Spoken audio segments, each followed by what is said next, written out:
আয়োজন কি বলুন তো? কাটাকুটি বাটাবাটি। ওই আয়োজনটা রেডি থাকলে রান্না করতে বেশিক্ষণ সময় লাগে না। তাই আজকের যে রেসিপিটা বানাবো তার আয়োজন করে নিয়ে রান্না করতে শুরু করে দিলাম। প্রথমে গ্যাস ওভেন ধরিয়ে কড়াই বসিয়ে কড়াইতে মাছ ভাজার জন্য পরিমাণে তেল দিয়ে মাছেতে নুন হলুদ মেখে গরম তেলের মধ্যে মাছটাকে এপিড ওপিড করে লাল লাল করে ভেজে তুলে নিয়েছি। ওই তেলের মধ্যেই দিয়ে দেবো ফোড়নে 5 ফোড়ন।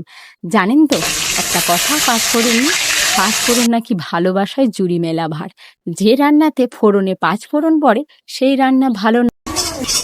ফোড়নটাকে নেড়ে চেড়ে দিয়ে দেবো পেঁয়াজ কুচি। পেঁয়াজটাকে হালকা ব্রাউন কালার করে ভাজা হয়ে গেলে কেটে ধুয়ে রাখা আলু নুন হলুদ দিয়ে হালকা করে ভেজে চেরা কাঁচা লঙ্কা দিয়ে আবারও একটু নেড়ে চেড়ে দিয়ে দেবো টমেটো কুচি, 2 চামচ আদা জিরে কাঁচা লঙ্কা বাটা দিয়ে ভালো করে মশলাটা আলুর সাথে কষিয়ে নিয়ে চিনি দিয়ে আবারও নেড়ে চেড়ে কেটে ধুয়ে রাখা ঝিঙে মশলা আলুর সাথে ভালো করে কষিয়ে নেবো। মশলা থেকে তেল ছেড়ে গেলে পরিমাণে জল দিয়ে ঢাকা দিয়ে দেবো।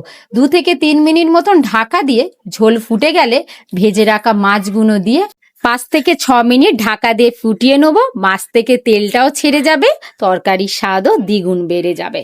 কিছুক্ষণ পরে ঢাকা খুলে দেখবো তরকারিটা রেডি। একটা পাত্রে তরকারিটা নামিয়ে নেব। তাহলে তৈরি হয়ে গেল গরমের দুপুরে বাঙালির মন প্রাণ তৃপ্তি করা ঝিঙে আলু দিয়ে কাটা পোনা মাছের ঝোল। রেসিপিটি কেমন লাগলো কমেন্ট করে জানাতে ভুলবেন না। আজকের রেসিপিটি ভালো লাগলে লাইক ও সাবস্ক্রাইব করে আর শেয়ার করতেও ভুলবেন না।